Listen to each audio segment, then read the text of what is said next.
what makes Jesus so angry about the scene in the temple? Why is he so upset? What did he see there before him that made him want to take make a rope and then start taking and throwing everybody out of the temple? Was he anti-temple? Was he anti-Jewish? Was he anti-sacrifice?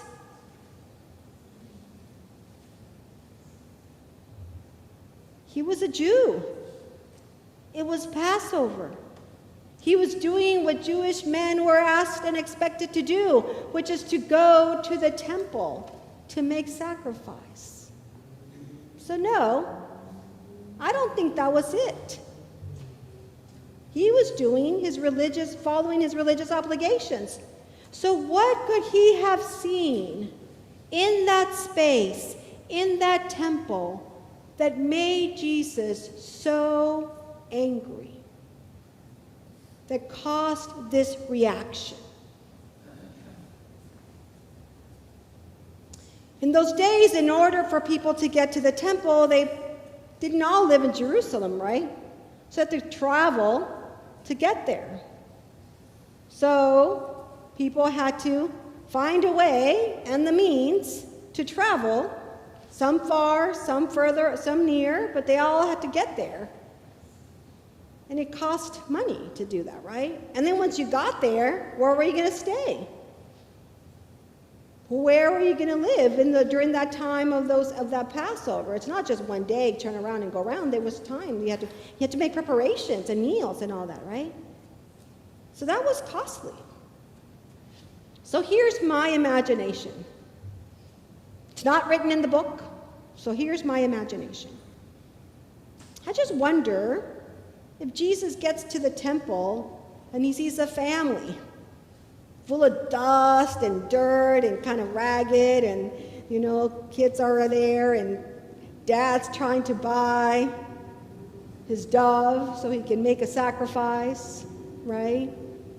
And in that exchange, Jesus recognizes what's going on.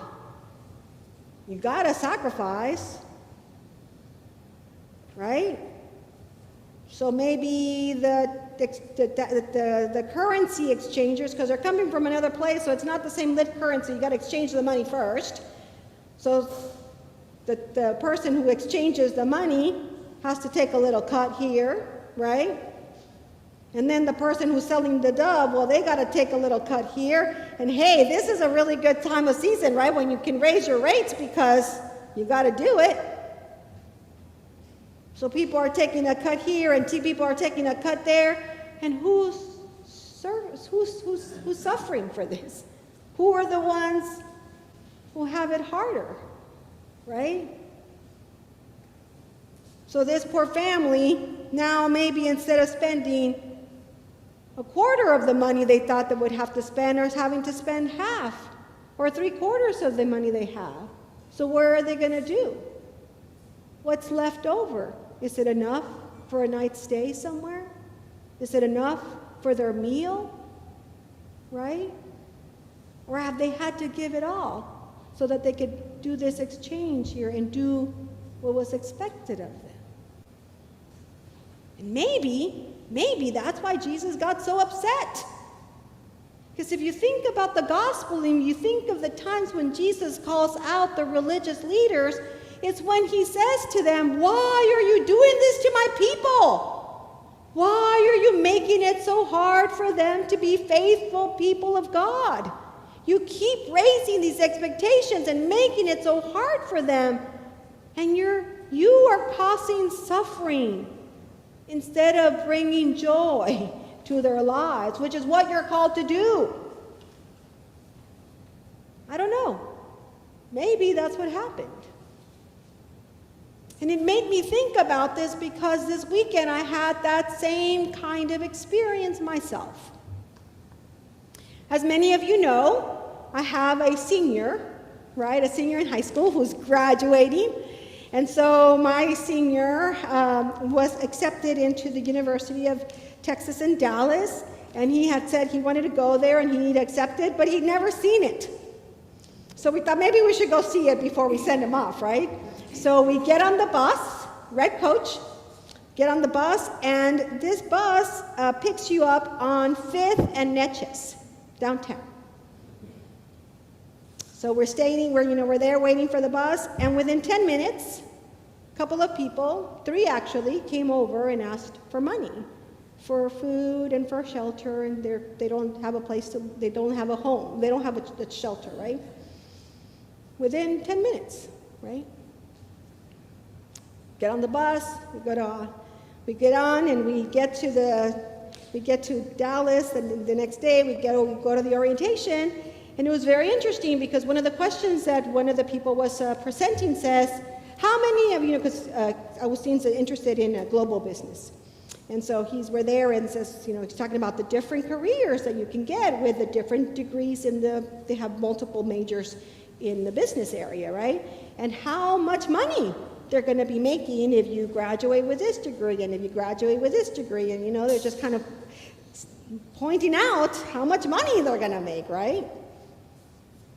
But then he says, how many of you have heard of healthcare? And people raise their hand. He says, well, there's a big industry in that. And so this is good. We do management, healthcare management. It's a really good business. And I'm sitting there thinking, really? I thought healthcare was about caring for people and healing people and providing healthcare and, So it's just like, ugh.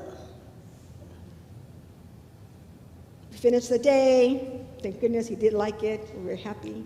It's good. It's all good. Get on the bus. Well, now we land on the same corner, 5th and Neches, at 7:30 in the evening. And again, within 10 minutes, as we're waiting for a ride, people are asking for food, right? Dirty, not taken care of, not well, not well.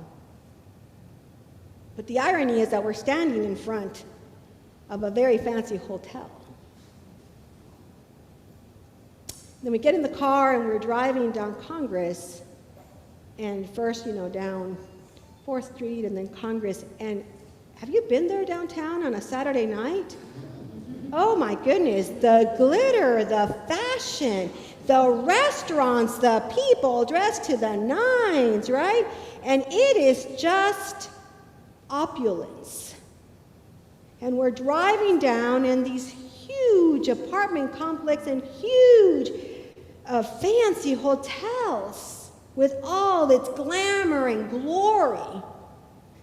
And I'm like, what happened? What has happened to this town? On one end, people don't have enough to eat and live. And on the other end, it's this opulence. And I'm just sick to my stomach as I'm going home. And I just wonder if this is what is, because it made me think, where am I in this? Where am I in the gospel? Where do I land? Am I part of institutions that perpetuate suffering? Am I doing that intentionally or unintentionally? The sins we do and the sins, things we don't know about, right? And so I just feel like this time and this lesson is a real opportunity for us to think about what is the lessons that Jesus taught. Because we just also heard in the first lesson that we heard is the covenant that we have with God. God said, do not have any false gods, no idols. And then he gives us a list of how to take care of one another, how to live with one another, how to behave with one another. Don't kill. Don't want things your neighbor has. Don't steal. Don't commit adultery. In other words, be nice to one another. Be kind to one another. And we can do that because we have said that we have one God. And in between these two statements, between these two things that God asked for, I am your God, be nice to people, in between that is the Sabbath. And in the Sabbath, God says, don't do. Trust in me. Believe that I will care for you. Believe that I will take care of you. Believe that I will provide for you. You don't need anything else but me. And when we do believe that, and when we do trust that, then we don't need to covet. Then we don't need to kill. We don't need to steal. We don't need to do any of those things because we already know that we will be taken care of. And that's the message Jesus has for us. And so are we living into Jesus' lessons? Are we living into Jesus' teachings? And the collect says, we cannot do this without you, Jesus. We know. We just can't do this without you. So we call on Jesus for that help, to allow us to have the courage that we need to say no to some things, to say protect the most vulnerable. And when our institutions of education, of healthcare, of housing, whatever institutions that we're part of, that we make sure that we're really thinking and challenging them to do the right thing and that we are not complicit in that.